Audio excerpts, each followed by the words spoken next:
Hi friends, welcome to our YouTube channel. Today we are going to talk about physical and chemical changes. So let's start. At first we have physical changes. So let us know what is a physical change. A change which alters all physical properties of a matter without any change in the composition of its molecules is called physical change. Example, when ice is heated into water, it, it has the same composition, that is H2O in both the cases. Let us understand in detail.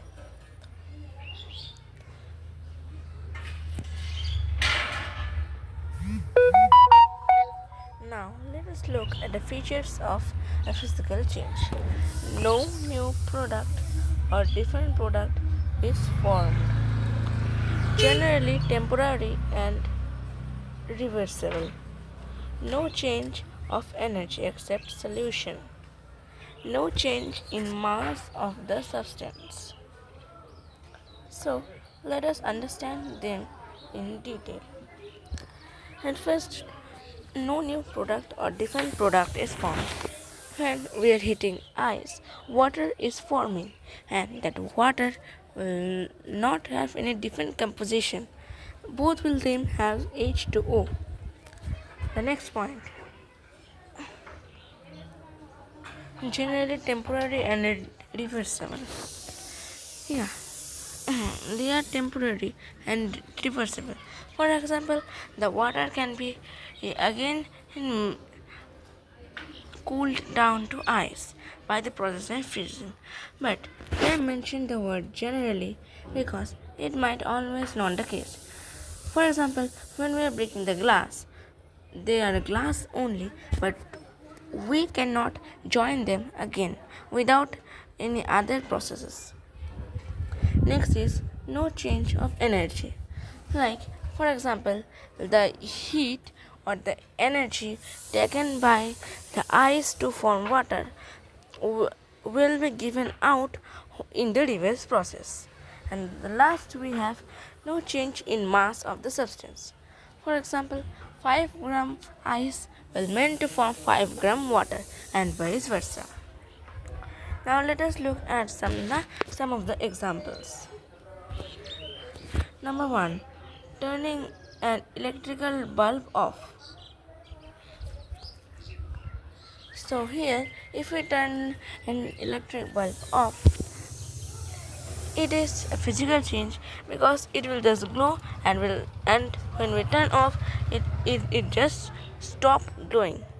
There is nothing fun or nothing complicated about this, and it is a temporary and reversible change. Number 2. Heating of iodine. When iodine, a sublimable substance, is heated, then it will sublimate to form directly to from ice to vapor. And when we are cool, and when we are making it cool, then it will come directly in the process of deposition from the vapor to the solid form. Next is the mixing of common salt in water. When we are mixing common salt in water, then and we will get a salt water solution, that is NaCl and water solution. We everybody know that common salt is also called NaCl.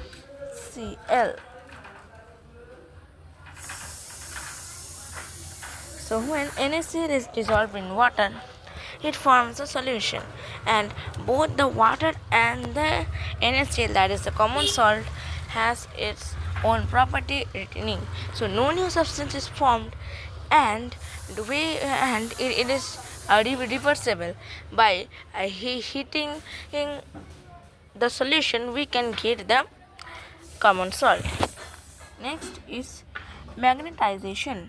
When we are magnetizing a substance, we can demagnetizing it. showing its physical properties, which is only altered. As no chemical properties is altered, so it is a physical change only. Next, breaking of glass. As I said before, when we break a glass, the components are same as both of them are glass. Now next we have tearing of paper, seam, formation of dew, melting of ice, heating of camphor, bending of wire, etc. Next we come to a new topic, that is chemical change. A change where the chemical properties of a substance changes, forming a new substance, is called a chemical change.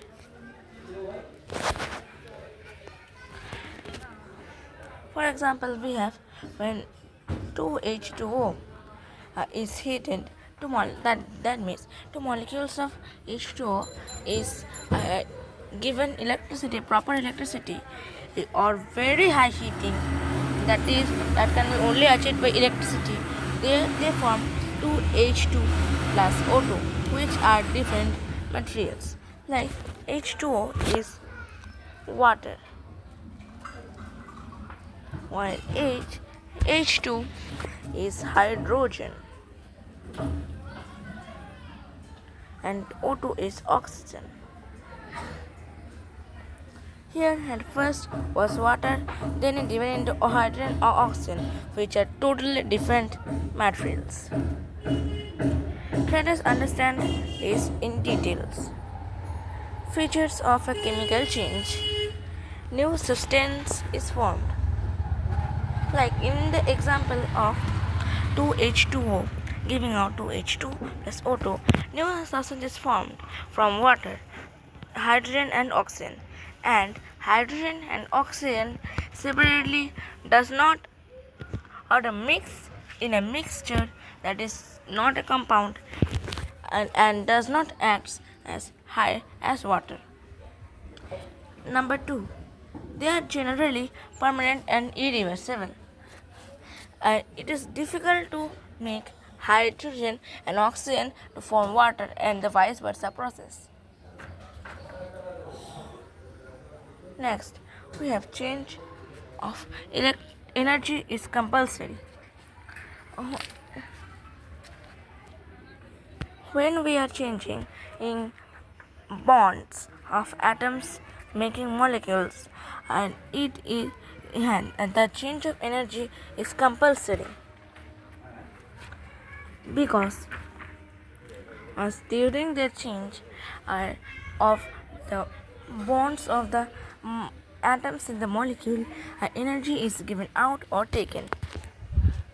After reaction, physical properties changes. For example, hydrogen and oxygen do not mean water and are more or different.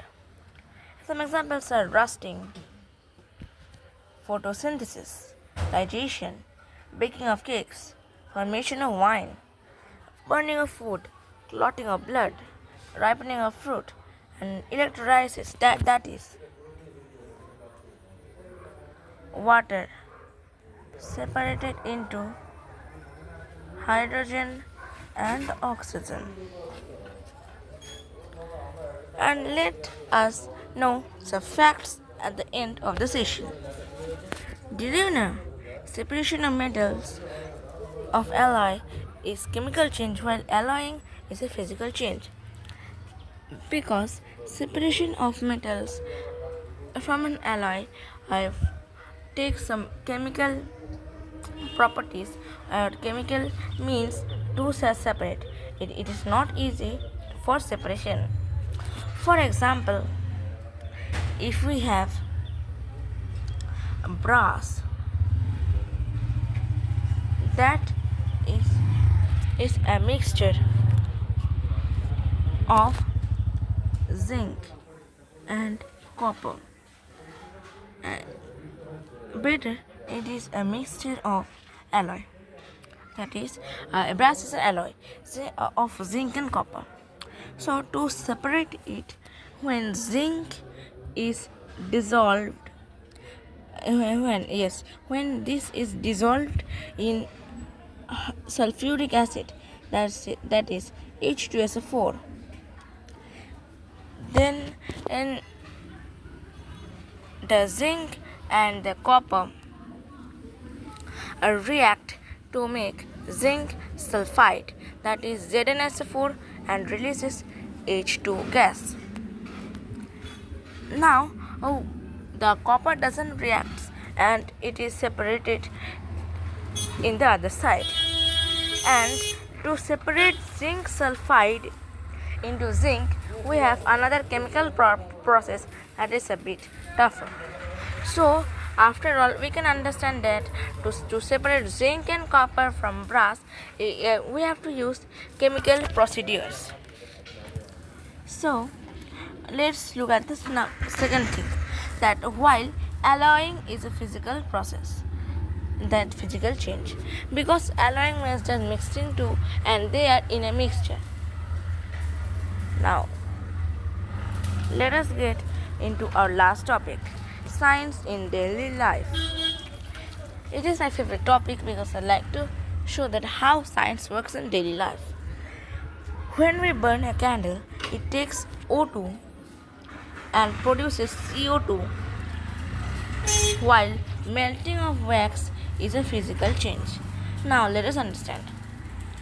Suppose there is a candle, and when we are burning it, its wax is melting, and when the wax is dripping down, and when it gets cold, then it forms wax again. Solidified wax.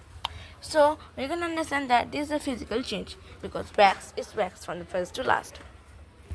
Where in the first thing that the candle takes O2 and produces CO2. That means it takes O2 and produces CO2. That we can feel ill when we are near to the candle. We suffocate because there is a lot of CO2 produced by it. And if we take a glass tumbler and just cover the candle, and the fire will extinguish due to the cut or lack of the supply of oxygen to it, which helps in burning. So burning of a candle is both physical and chemical change. Thank you. I hope you had a great session, and I will come after some time. Yeah, hope by then you are well, and please study well. Thank you.